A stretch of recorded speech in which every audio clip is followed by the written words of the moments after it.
We'll call it a mini fridge. Yes, it's definitely it's like a frat fridge.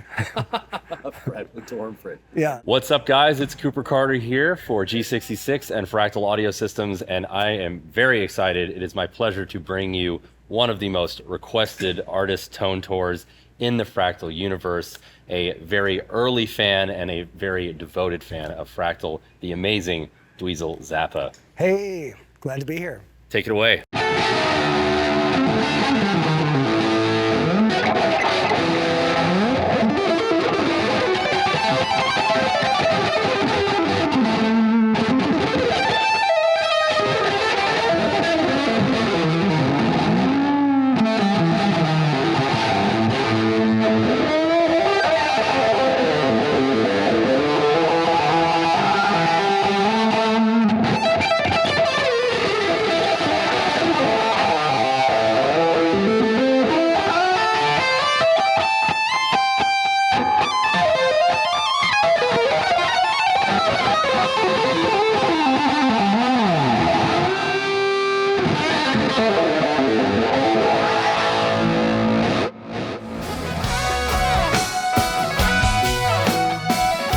I've been working on learning and playing my dad's music for a long time. I started back in 2006. And obviously, if you know my dad's music, there's a lot of layers of sound, and the guitar tones are pretty unusual. And they're very specific to making the songs have the feeling that they have. So for me to play the songs and evoke the same feeling of the era of whichever song I was going for was always going to be a challenge. Originally, I was doing it with analog equipment. I had 3 amps, I had racks that looked like refrigerators, and I had this thing called the Switchblade. I had a lot of gear, a lot of amps, and there were so many cables to be plugged in. It was heavy, and it wasn't reliable. I did a few tours, and the stuff pretty much broke almost all the time. I sat around waiting to figure out how to get sound at sound check for an hour or more every day. So when I learned about the Fractal, it could do all that stuff internally and essentially replace a lot of equipment because it could be done with a matrix inside the Fractal itself, and you could use the equipment in whichever order, and you could do parallel processing and all kinds of things that would really require a studio to do. And then you had control over parameters with foot pedals in a way that had never been possible before. So I thought, wow, this sounds great. And I loved it straight out of the gate. All right, let's hear a weird sound.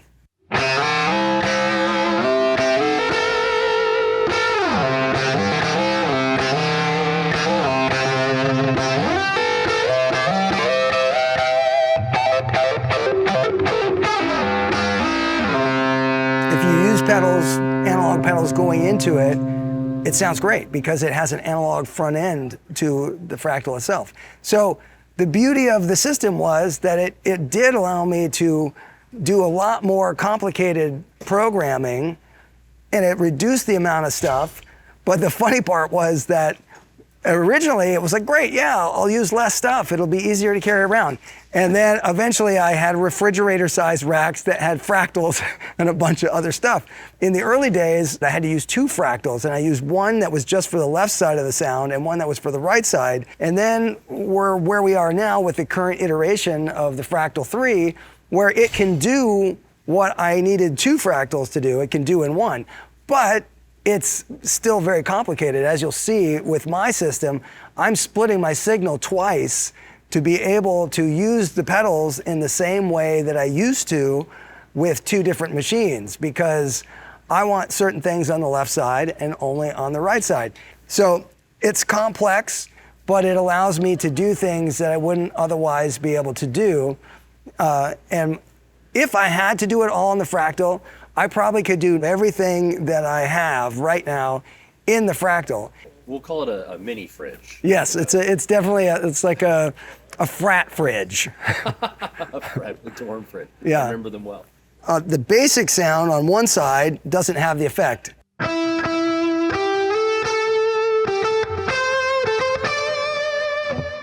That's just the basic sound. On the other side, it has the effect.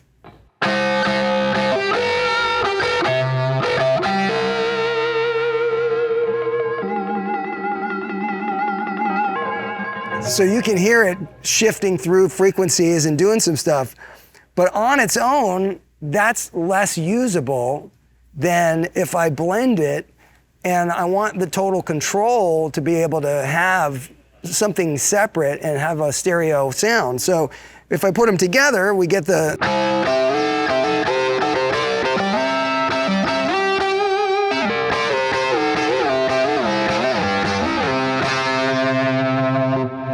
So that ends up being much more musical and easy to use in a melodic way rather than just being...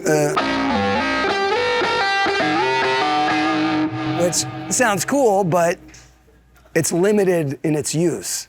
So the reason I do the autonomous left and right is for that kind of blending, where if I want to have certain things go out of tune or be odd. So like, for example, if I go to a real basic sound here.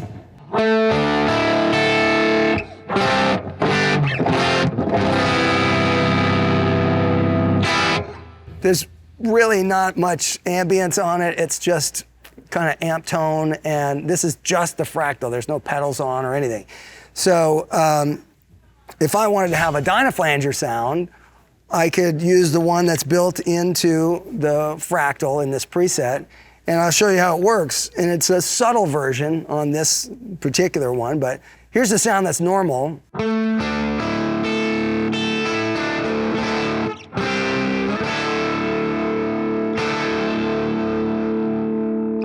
And then here's the side that has the Dynaflanger on it.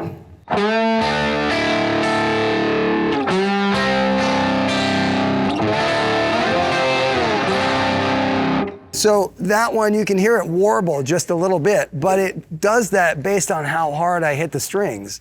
So if I blend them, you get a doubling sound.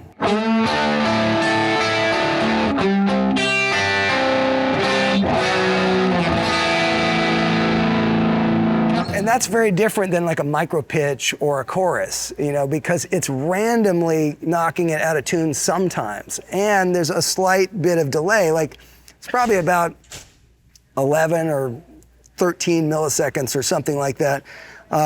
So it's going to knock it out of tune, but it's also slightly delayed in time. And if I use the wah pedal, you'll hear it go even more out of tune.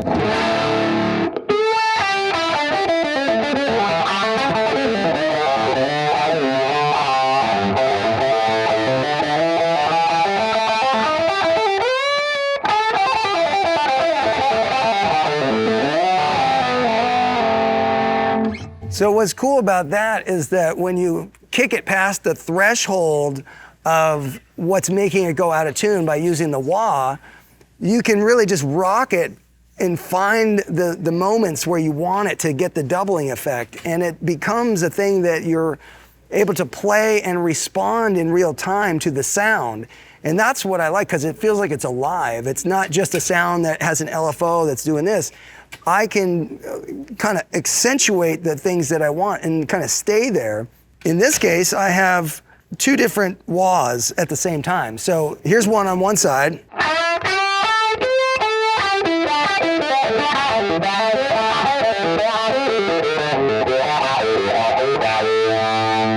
All right, so that had the Dynaflanger part on it. But here on this side, it doesn't have the Dynaflanger and it has a totally different style wah.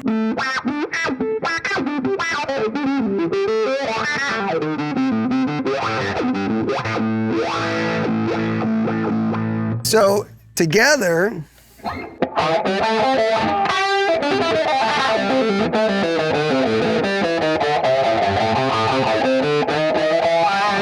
so you can hear it gets like real throaty at a certain point, you know, like if I have it all the way down, it's like hollow. It has, and now as I push the toe down, that's off, but then like right,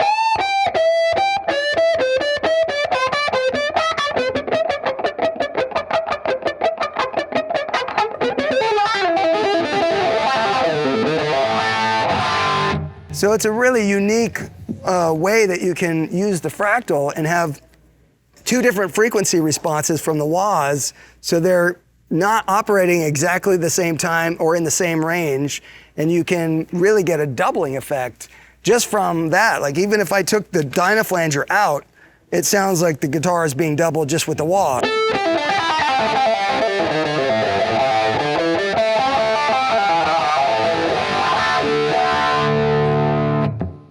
So it's a cool way to spice up your wah-wah game.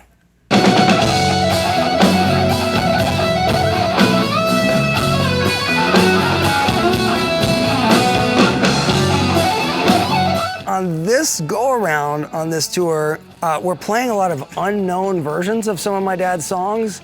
So some of the sounds that he was using at the time are almost nondescript compared to the classic tones. So in a way, I've given myself a lot more freedom to explore using different sounds.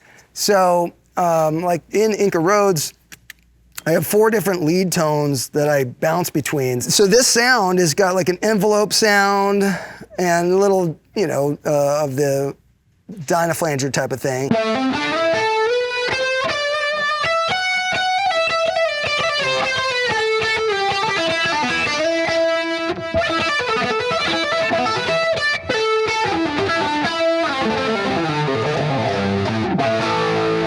So there's that, and then I have a sound where only one side is sustaining.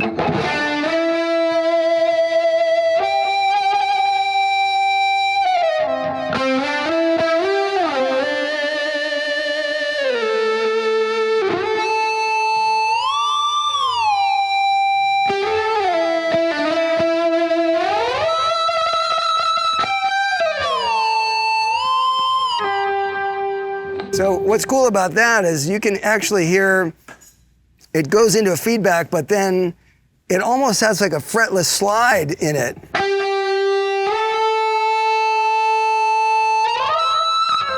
Sometimes it'll catch.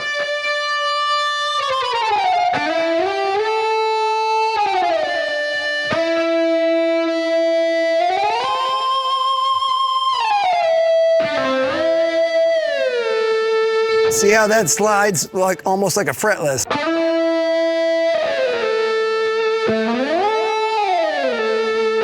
There we heard a little bit of the chromatic, but sometimes you'll land on one and it'll just slide all the way without any chromatic sound.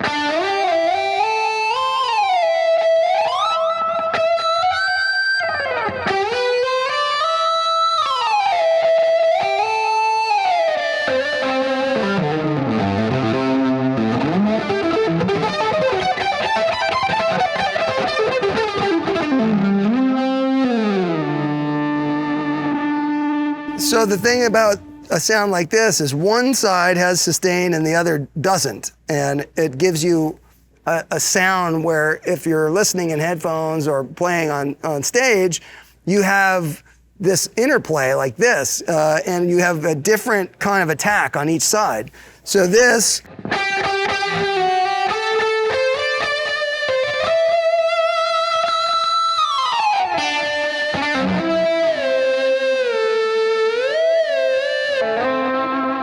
so you have that, but then this side,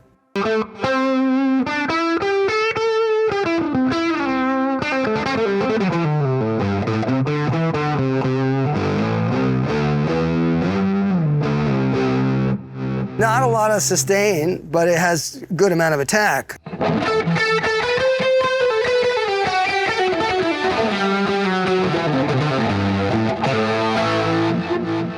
So where I might engage this other pedal, which gives me a direct sound.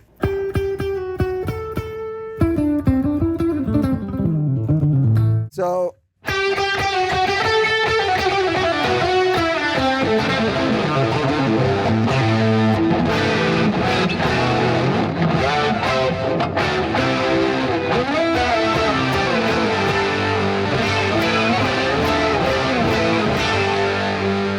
So if I take that out, now we don't have the sparkle or clarity.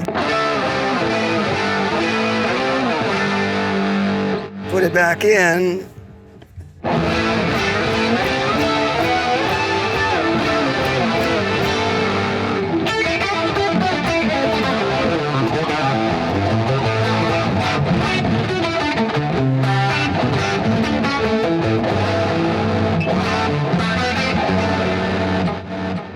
So you just have layers that you can do in the Fractal that you can't do very easily with any other system. This has like a really cool flanger. It's like a tape flange kind of sound.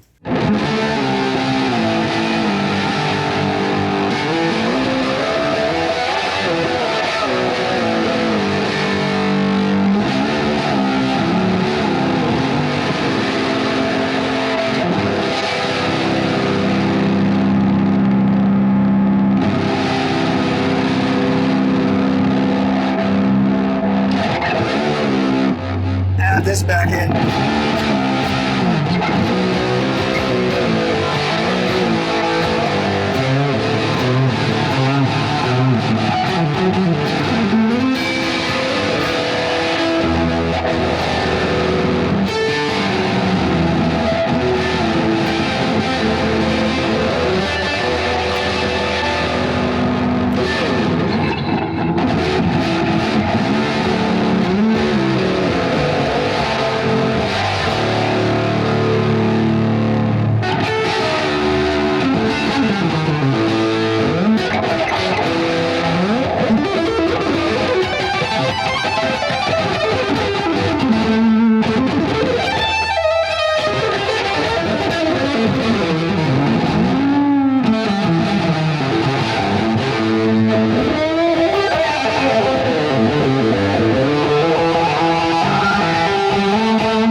So, yeah.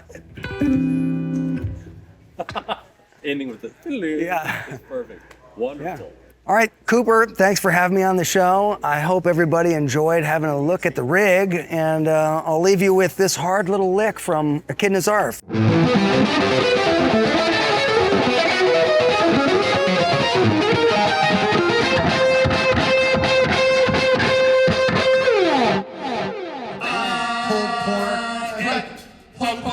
Cooper Carter. It was a sign of the cross. Warren. I never know what the subject was that. I never know what the ribbon was that. Put it on that. Put it on that.